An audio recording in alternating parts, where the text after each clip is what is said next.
নমস্কার বন্ধুরা, welcome to my channel Chakraborty competitive study. আজকে আমি তোমাদের ভাগফল নির্ণয় করবার সঠিক পদ্ধতি নিয়ে আলোচনা করব।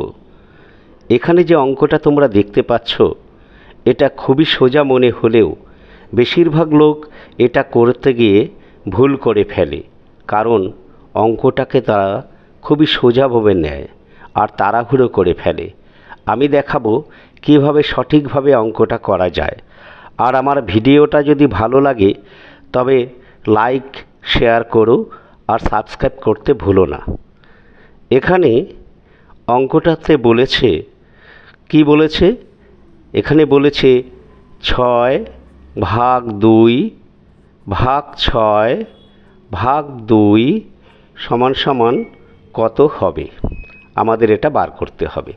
তো বেশিরভাগ লোক কি করে ফেলে, 6 আর 2 একে ভাগ করে দেয়, এবং ভাগ করলে কি হয়, 6 আর 2কে ভাগ করলে 3 হয়, আবার ভাগ চিহ্ন দিয়ে 6 আর 2কে ভাগ করে দেয়, আবার 3 হয়, আর 3কে 3 ভাগ করে এবং উত্তর আসে 1।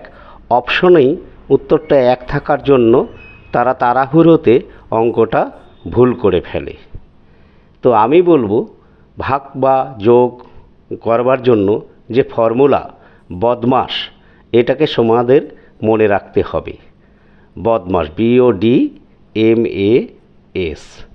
Bracket of division, multiplication, addition and subtraction. প্রথমে ব্র্যাকেট, তারপরে ভাগ, গুণ, যোগ এবং বিয়োগের কাজ।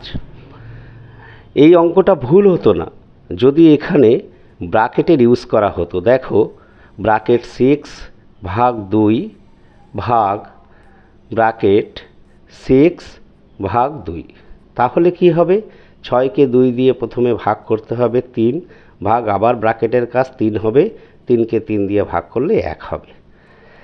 এবার আমি তোমাদের দেখাবো সঠিকভাবে অঙ্কটা কিভাবে করা যায়। অঙ্কটা লিখে নিচ্ছি, 6 ভাগ 2 ভাগ 6 ভাগ 2। তা প্রথমে আমরা 6 আর 2 এটাকে ভাগ করব, এটাকে ভাগ করলে হবে 3 ভাগ 6 ভাগ 2 আমরা লিখে নেব। এবার 3 আর 6কে ভাগ করলে কি হবে, অর্ধেক, 1/2 ভাগ 2 হবে।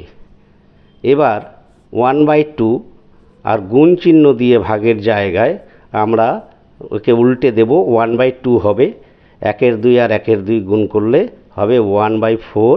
এটা আমার উত্তর হবে তোমাদের সি। তা বুঝতে পারলে? ভিডিওটা ভালো লাগলে লাইক শেয়ার করো আর সাবস্ক্রাইব করতে একদম ভুলো না। ঠিক আছে, আজকে আসছি, ভালো থেকো।